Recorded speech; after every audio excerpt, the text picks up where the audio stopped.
Good evening, everyone.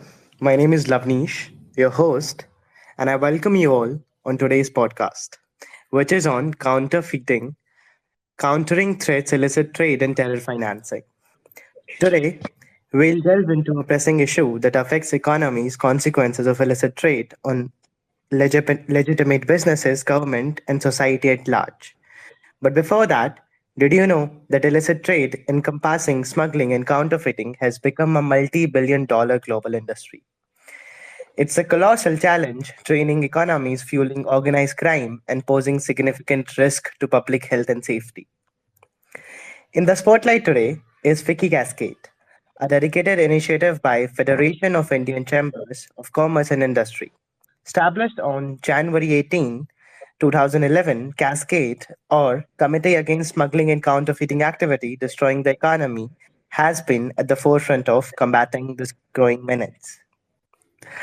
Moving forward, I welcome our honorable guest, Mr. Rajiv Verma, a seasoned IPS officer served in various high profile roles, including Director General of Railway Protection Force and Bureau of Police Research and Development. With extensive experience in law enforcement, he also led investigations as chairman of a special investigation team appointed by Supreme Court post-retirement as he served as a corporate chief of security, vigilance, and corporation relations at Tata Power.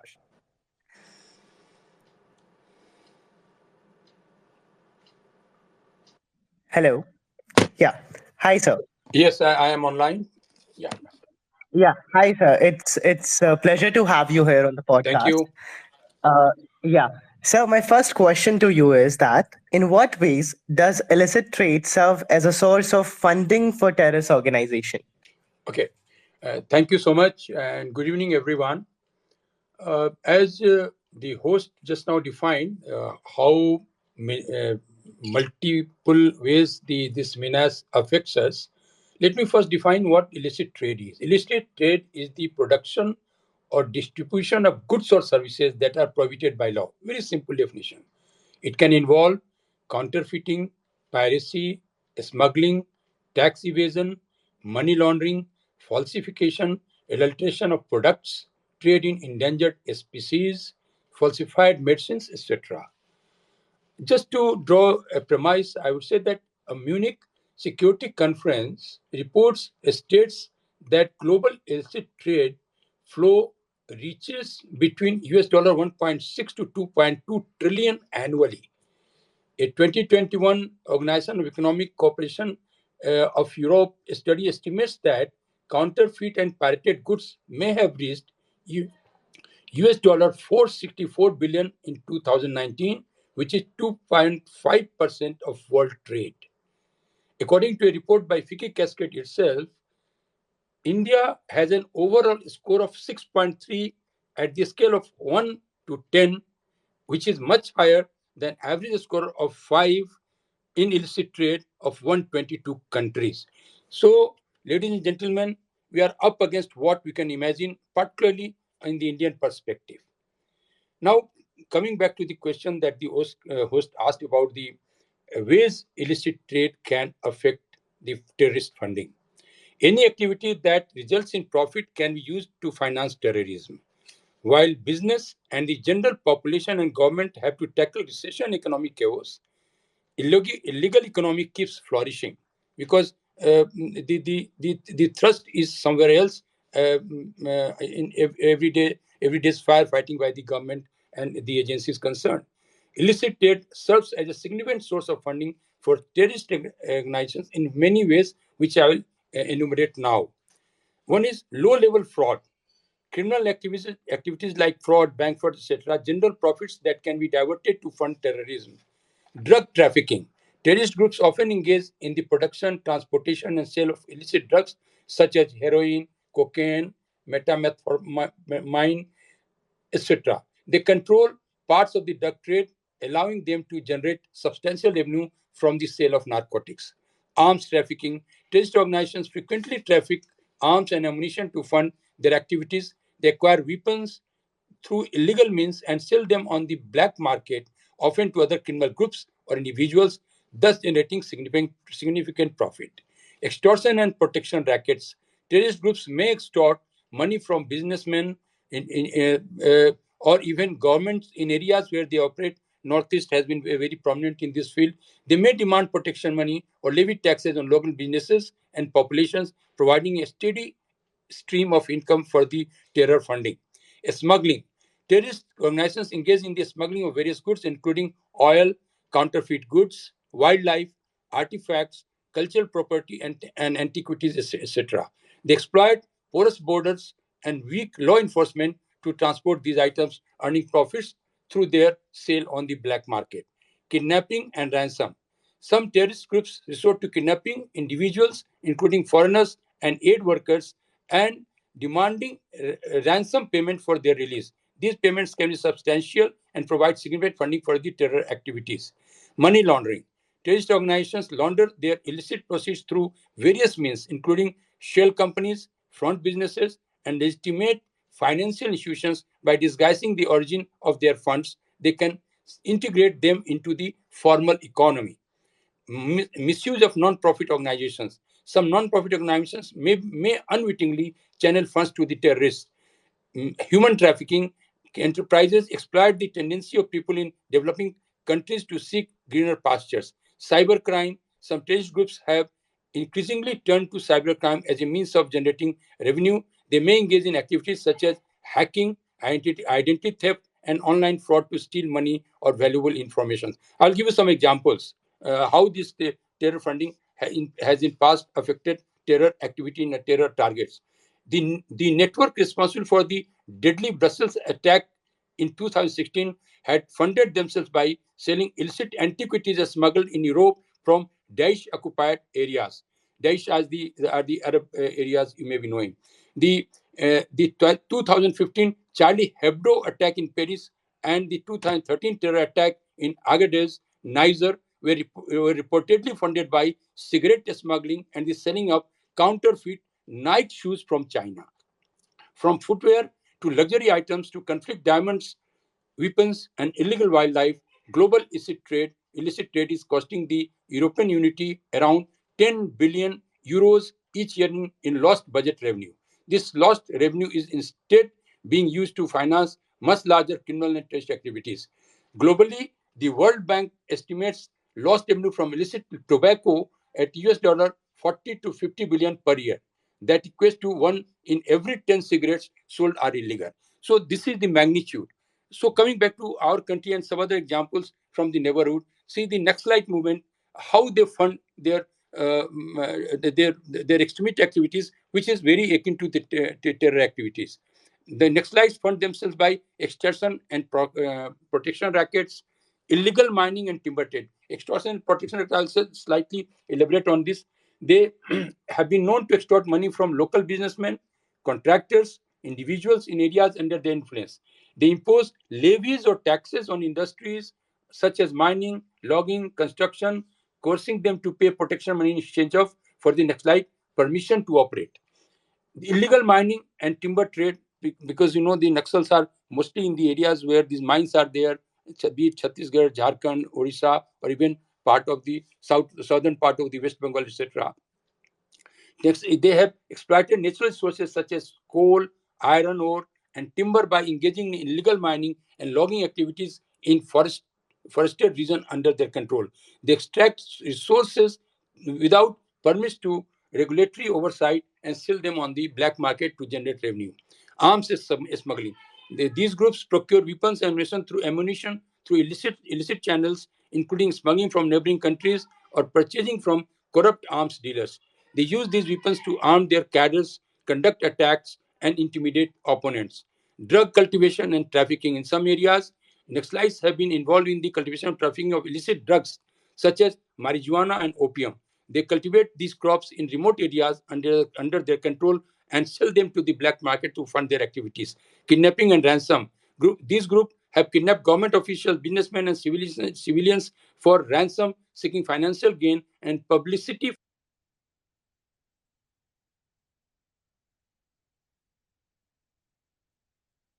in the exchange. They use these weapons, arms their cadre, conduct attacks, and intimidate opponents, and also fund their activities.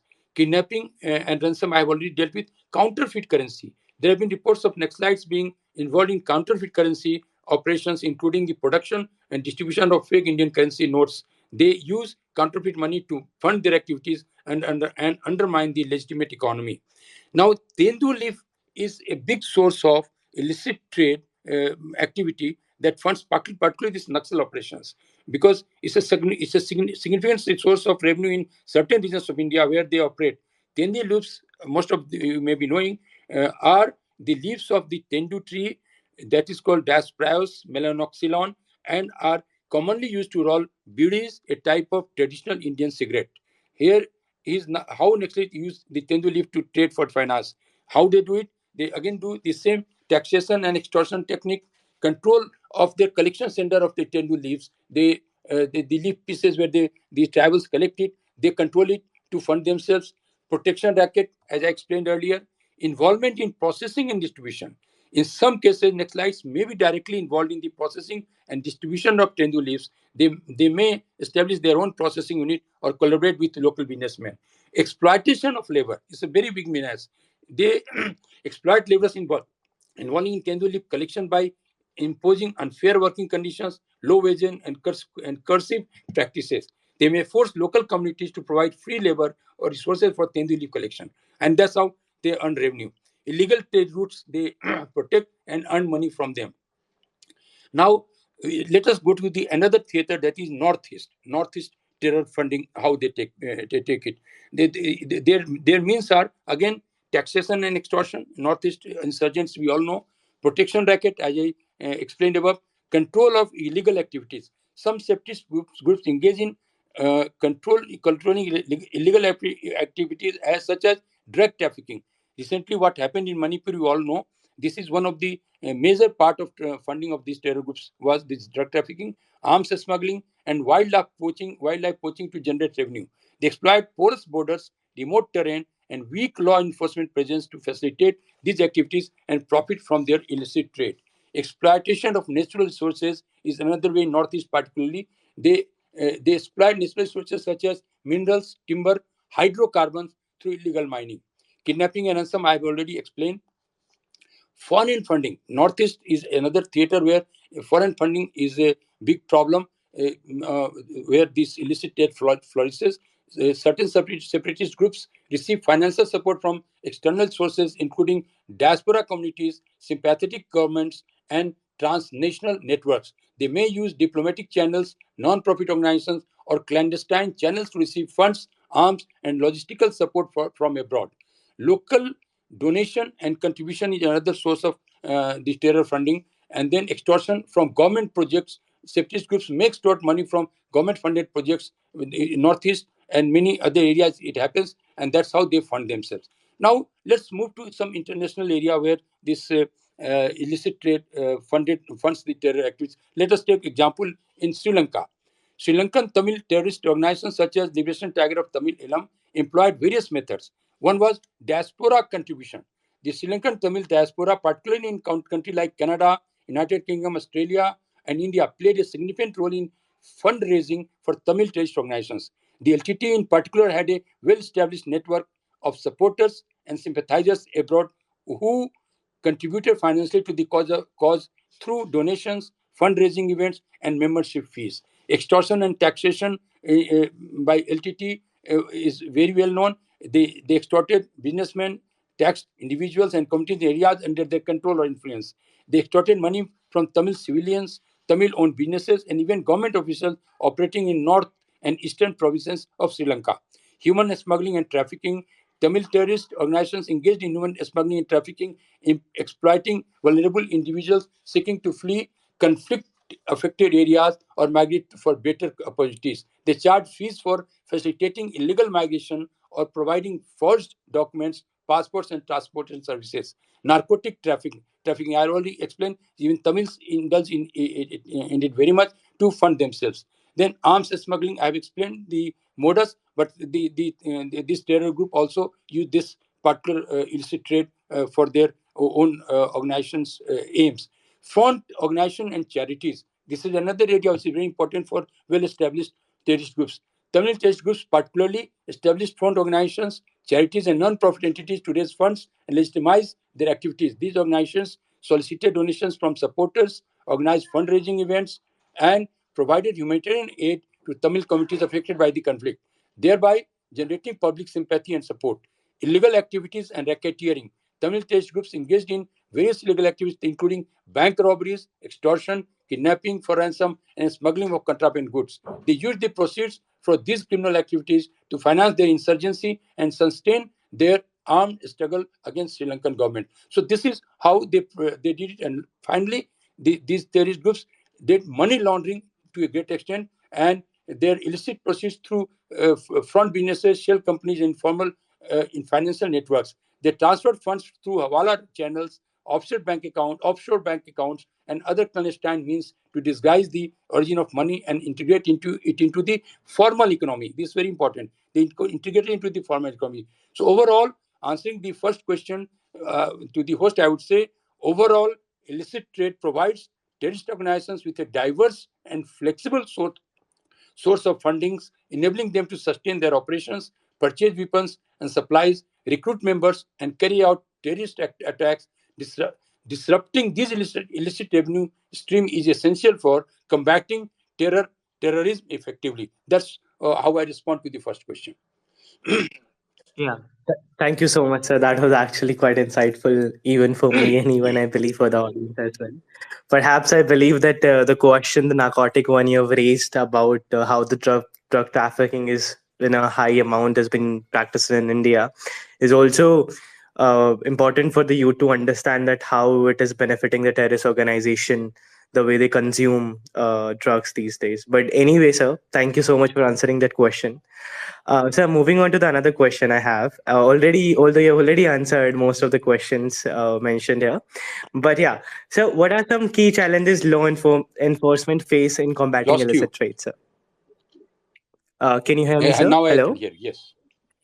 Yeah. I was asking what are some key challenges law enforcement face in the combating illicit Okay, trade? fine. Here is an area where I think, as an ex-government servant, I can enumerate the areas where the challenges are many, and most of them are the first and foremost. The keyword will be the priority. Anyway, so the challenges in the areas, as you said, are first challenge would be in the globalization and transnational nature of illicit trade that operates across national borders, making it difficult for law enforcement agencies to coordinate efforts and track criminal networks effectively. The interconnectedness of the global economy facilitates the movement of illicit goods, money, and people across jurisdiction. This is the first point. Second is sophisticated criminal network. Criminal organizations involved in illicit trade often operate as highly sophisticated network with well-established supply chains, money laundering mechanisms, and communication systems. These networks adapt quickly to law enforcement tactics. Whatever the law enforcement people think of, they will try to keep one step ahead, making them challenging to infiltrate and dismantle. It is a very challenging part. Second is corruption and bribery among the law enforcement agencies or among government officials can undermine efforts to combat illicit trade. This is a big problem across the world, and so is in our country as well. Criminal organizations may be bribed or co-opt individuals in position of authority to avoid detection or secure favorable treatment, compromising the integrity of law enforcement operations. Third is technological advancements. Rapid advancements in technology, including encryption, cryptocurrencies, and dark web marketplaces, provide new avenue for conducting illicit trade while remaining anonymous. Law enforcement agencies must continually adapt their investigating techniques and tools to keep pace with evolving criminal tactics. As they do, we have to also be dynamic in our approach to the problem. Resource constraint is a big problem for the enforcement agencies who often face resource constraint, including limited funding, personnel, technological capabilities, etc. These constraints can hinder their ability to conduct thorough investigations, gather intelligence, very important, where gathering intelligence requires gadgets as well as fund. So that's a big constraint in many cases, and to disrupt the criminal network effectively. Legal and jurisdictional challenge is another part. Differences in legal framework and jurisdictional boundaries between countries can complicate efforts to investigate and prosecute illicit trade activities. Coordination and operation among international law enforcement agencies are essential, but can be challenging to achieve due to legal complexities, diplomatic considerations. Public perception and political will is another area where political law enforcement agencies have to fight and have to bring the political will on the same page of their thinking, because certain illicit activities such as drugs, drug use, or gambling may influence political will to allocate resources towards combating them. Additionally, political consideration and diplomatic relationship between countries can impact the prioritization of illicit trade enforcement efforts. Addressing these challenges requires a multifaceted approach that involves international cooperation, investment in law enforcement capabilities, anti-corruption measures, technological innovation, and public awareness campaigns. That's how I respond to this. Yeah, thank you so much, sir. Thank you. And I think you also covered that other questions are in the same question. And if we were to combine first and the second question, so the question was that what are the major trends on emerging tactics used by the criminal organization to facilitate illicit trade and finance terrorism? Okay. So if you can share Yeah, your it's a very insights good on that. question, because this is where we as Yeah. law enforcement agency have to really be quite a think tank among ourselves. Criminal organizations continually adapt their tactics to evade law enforcement and maximize profits from illicit trade, often employing innovating methods and leveraging emerging technologies. Some major trends and emerging techniques by criminal organizations to facilitate illicit trade are utilization of cryptocurrencies. Criminal groups increasingly use cryptocurrencies such as Bitcoin for money laundering and anonymous transactions, allowing them to evade traditional banking systems and law enforcement surveillance. Dark web marketplaces. The proliferating dark web marketplaces provides a platform for the anonymous sale of illicit goods, including drugs, weapons, counterfeit goods, and stolen data. The stolen data is a big thing coming up recently in their illicit trade panorama. Encryption and secure communication channels. Criminals network utilize encrypted messaging application and secure communication channels to coordinate illicit activities and evade interception by law enforcement agencies. Diversification of illicit activities. Criminal organizations diversify their illicit activities beyond traditional traits like drug trafficking and arms smuggling. They engage in cybercrime now, human trafficking, wildlife trafficking, and environmental crime to maximize profits and reduce the risk of detection. Trade-based money laundering. Criminal groups employ trade-based money laundering techniques such as misinvoicing and over or under invoicing of goods to disguise the origins of illicit funds and integrate them into the illegitimate economy. Use of front of companies and shell corporations, I mentioned earlier. Exploitation of emerging technologies. Criminal groups leveraging emerging technologies such as drones, 3D printing, and artificial intelligence to enhance their operational capabilities and facilitate illicit trade, including the production and distribution of contraband goods. Corruption and infiltration of institutions, I have explained, but this is a very important trend that is coming up, and they have been trying, and they still try, and they will try. And last on this list will be adoption of guerrilla tactics in areas where they want to flourish and they don't want the government agencies or the enforcement agencies to come. And these insurgent groups employ guerrilla tactics to disrupt law enforcement efforts and secure control over territory, facilitating various forms of illicit trade, including drug cultivating and smuggling. And last but not the least, now they have gone in hybrid business model that combine legitimate and illicit activities, allowing them to camouflage their illegal operations within legal enterprise and exploit regulatory loopholes. Because every law that has, there are loopholes they exploit, and that's how they use this hybrid business model to combat these trends. We should have a multidimensional approach that combines traditional investigative methods with technological innovation, international cooperation, and targeted efforts to disrupt financial networks supporting this illicit trade and terrorism. Thank you. Yeah. Thank you, Mr. Rajiv. Since we are talking about law, and we have realized after you have shared your insight that these organizations have actually made it very easy to break the law and try to get into the cracks of it. But sir, I also wanted to understand that how crucial is the implementation of law at a grassroots or the cutting edge level, and what are the key strategies we could opt for? Okay. To respond to this, I will say that this is something we have hit a very crucial point, because ultimately it is grassroots that matters. Effective enforcement law requires a combination of legislative measures, law enforcement efforts, and community engagement. These are the three things as grassroots level will be required to answer your questions, and they are the three strategies I will just say. Legislative framework, implementing comprehensive and robust legislative frameworks that criminalize illicit trade, money laundering, terrorist funding, and related activities is essential.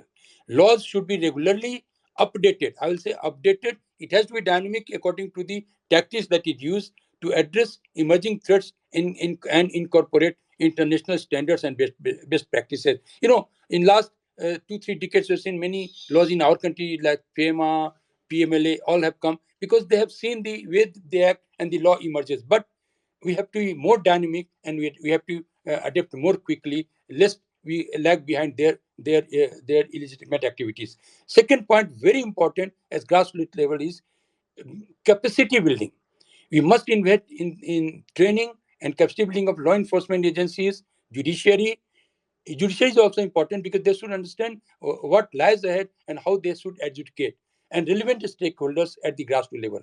Provide specialized training on investigating and prosecuting illicit trade, financial crimes, and terrorist financing. Cross agency coordination is another important part. Foster coordination and collaboration among different law enforcement agencies, regulatory bodies, and relevant stakeholders at the local and national, international levels. Establish multi agency task force or coordination mechanism to facilitate informing, sharing, and joint operations. I will just draw example 2611 that happened in Mumbai was basically where cross-agency coordination lacked somewhere, and we suffered such a big loss and big humiliation, I would say. Now, the next will be technological solution we must find at the grassroots level.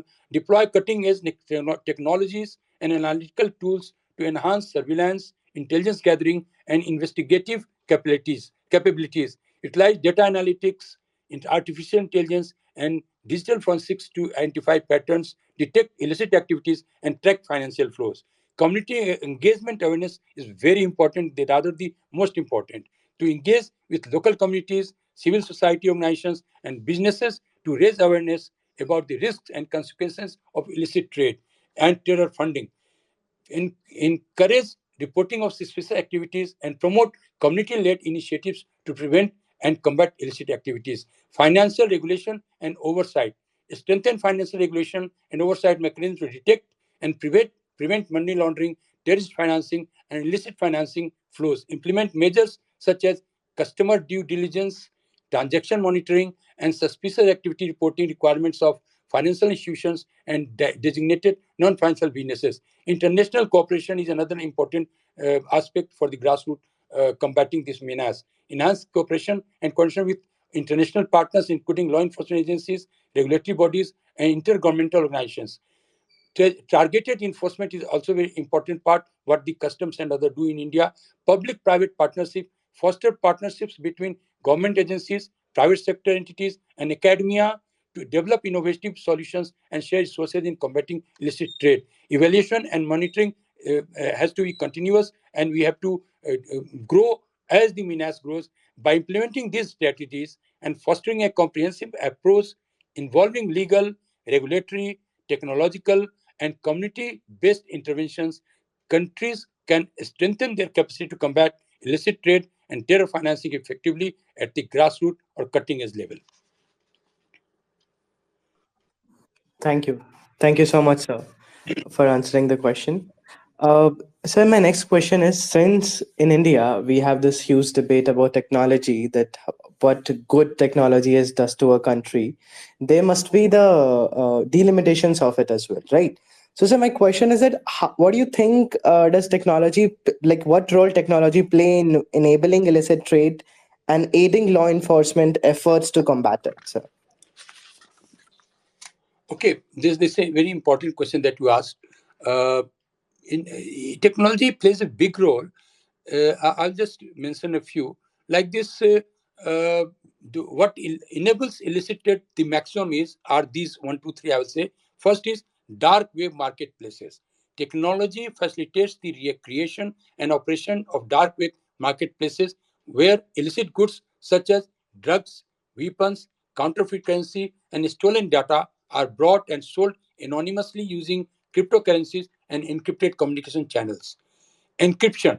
Advanced encryption technologies enable criminals to communicate securely and anonymously, making it difficult for law enforcement agencies to intercept and monitor their communications. Cryptocurrencies such as bitcoins provide a decentralized and pseudonymous means of conducting financial transactions, allowing criminals to launder money and transfer funds across borders without uh, traditional banking systems oversight. Criminals exploit e-commerce platforms to sell counterfeit good goods, smuggle illicit products, and engage in fraudulent activities, leveraging the anonymity and global reach of online marketplaces. Technological tools for counterfeiting. Advancement in technologies such as 3D printing and digital imaging enable the production of high quality counterfeit goods, including counterfeit currencies, luxury items, pharmaceuticals, and electronics, which are then distributed through illicit trades. Aiding law enforcement efforts, data analytics, artificial intelligence, digital forensics, surveillance technologies such as this is what can aid us. Data analytics and artificial intelligence, I said, law enforcement agencies have to employ this in detecting and punishing these people. Digital forensic in these days is helping us much in retrieving data from mobile devices and digital storage media. Surveillance technology like CCTV, drones, and secret imagery, blockchain analysis. While cryptocurrencies enable illicit trade, blockchain analysis tools help trace and analyze cryptocurrency transactions, allowing law enforcement agencies to identify and disrupt money laundering and terrorist financing operations conducting using digital currencies. And biometric identification is another big thing. Particularly India, this has recently been deployed in big way, where such as facial recognition and fingerprint scanning and identification and apprehension of criminals involved in illicit trade. Overall, technology presents both challenges and opportunities in combating illicit trade, while criminals leverage technology to evade detection and conduct illicit activities. Law enforcement agencies harness technical advancement to enhance their investigative capabilities, disrupt criminal network, and safeguard public safety and security. Continued innovation and collaboration are essential for staying ahead of evolving threats in the digital age. I think I answered your questions.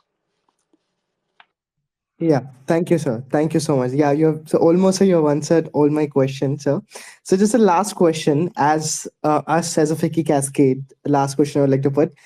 Could you elaborate the role of the organization like FICCI Cascade in countering illicit trade, and sir, how can public-private partnership enhance the efforts to tackle this pervasive issue? Okay. Uh, Look at the terror financing and illicit trade uh, going against the economy of the country, as also it goes in many ways to disrupt the the movement against terror activities and keeping the country secure.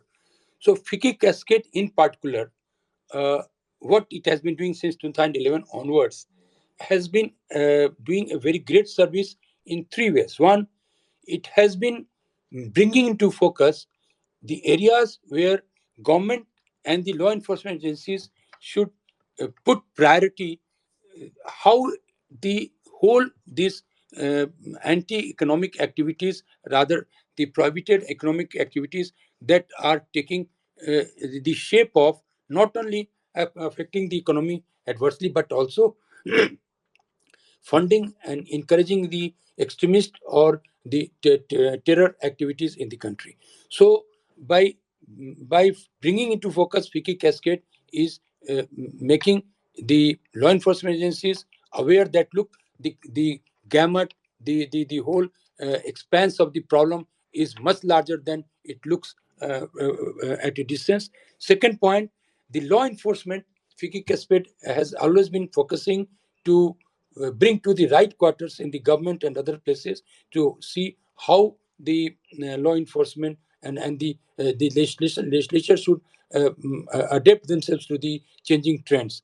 And third is awareness generation to various means, going to the various agency, law enforcement agencies, and recently FICCI cascade gone to the public, to the youth of the rural as well as the urban population to energize them, to make them aware how it is affecting the economy as well as their own safety and health and their financial sort of gain or loss through the illicit trade. So FICCI Cascade is doing a human job in that. And so at the end, in this set, this whole thing, raising the thing to bring priority with the government, because recently I had a talk with some chief secretaries and the director generals of police, and they said that they were very confused that who is going to be the complainant if some counterfeit is found, who how we do it, and their priority is more law and order and crime, and this crime, which is a crime, definitely the financial crime, it doesn't get the priority. So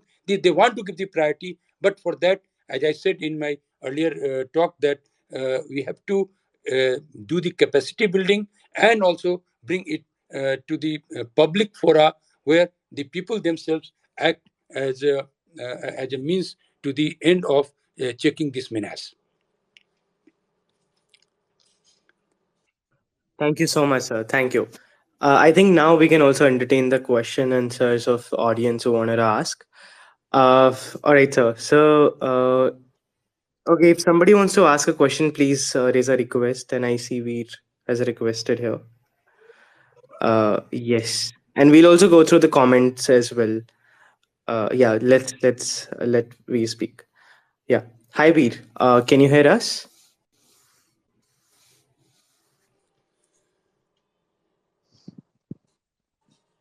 Hello. Yes, Veer, I can listen to Hello. you. Yeah. Hi, Please. Veer. Yeah. Hello. Good evening, sir. Very good evening. So I have a very simple question to you. Like as you said, okay, fake products leads to terrorism, funds terrorism. So like in India, majority of population is below poverty line, and buying original products is quite beyond the affordability range. So like how we can counter that in India, like that everybody should buy original products. What is the counter for that you have?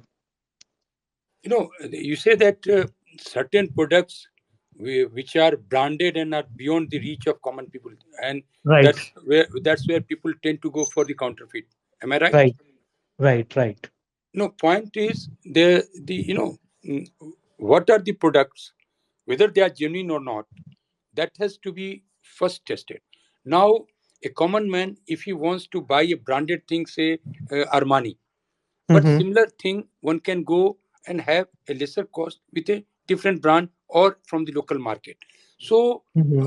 it is more of an attitudinal problem than anything else, because those who don't have the means should try to be in their means, and they can have the best of the products in within their means also with the similar what you call service or outlook, and the flaunting always doesn't take good. Many a times I've seen people buying in shady market some branded thing which turn out to be very very bad, and times endangering their health also, like buying some high brand value thing, and it gets short circuited or it blasts, or they pay they buy something where the label of Armani is given and the thing is Mm-hmm. something of a local this thing. So it's Mm-hmm. basically the combating will be awareness, making people aware that what you are buying, get a receipt for it. They will never get in such matters, and also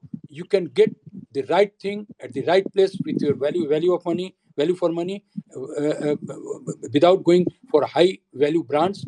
And that is where the FICCI cascade, local organizations, NGOs, and government efforts to through different media and other places, it is coming already now, not to go for something which is high cost but low return, but to go for the right cost, right return. Thank you, sir. But I still have another question for you. Like, how we are going to tackle this problem in rural area? That's why what I said, that FICCI Cascade and others, even the government agencies, we are from FICCI Cascade think tank, the, Mm-hmm. the at the cutters level, the chief secretaries Mm-hmm. and director generals are being now brought into the picture to bring it Mm-hmm. to the district, subdivision, and block levels to make people know three things. One, how should you detect and be aware of the counterfeit. Number two, where you can get your value for money. And number three, Mm-hmm. how should you help the government agencies curtailing this illicit trade. And that is what is in the part of awareness program, as well Mm-hmm. as long back in the Indian Penal Code also, there is a section Mm-hmm. called 414 where even the person who is keeping a stolen good is punishable.